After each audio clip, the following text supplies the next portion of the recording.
नमस्कार सभी को, एक बार फिर से स्वागत है योगा और स्पिरिचुअल डिक्शनरी में आपका। और आज का जो वर्ड है वो है योग सूत्र।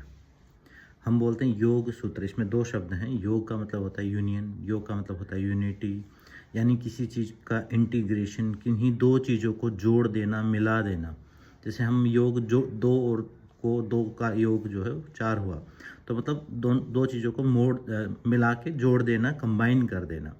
जैसे आप अपने मोबाइल को इंटरनेट के साथ कनेक्ट कर देते तो एक नया ज्ञान पैदा होता है। ऐसे ही उसी आर्ट, उसी विद्या को, उसी विज्ञान को योग कहा गया है। वही जुड़ने की जो कला है वो वही योग है। और सूत्र का मतलब होता है कोई फॉर्मूला। सूत्र का मतलब होता है एक थ्रेड, एक धागा जो कई सारी चीज़ों को जोड़ता है। सूत्र का मतलब होता है किसी चीज़ को कंसाइज कर देना, बहुत छोटा करके गूढ़ रूप में, बीज रूप में देना। तो जो योग सूत्र है वो योग यानी वो जो बड़ा महाविज्ञान है, उस महाविज्ञान को छोटे छोटे फॉर्मूला में कन्वर्ट करके महर्षि पतंजलि ने दे दिया है, इसलिए उसे योग सूत्र कहते हैं।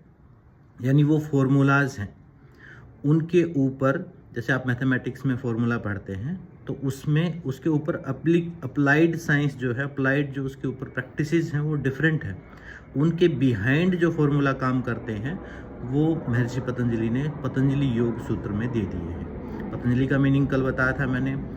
योग सूत्र यूनियन, एक ऐसा विज्ञान जो कनेक्ट होना सिखाता है, जो जुड़ना सिखाता है। किससे? स्वयं से, परमात्मा से, अपने हायर पर्पज से, अपने जीवन के उद्देश्य से।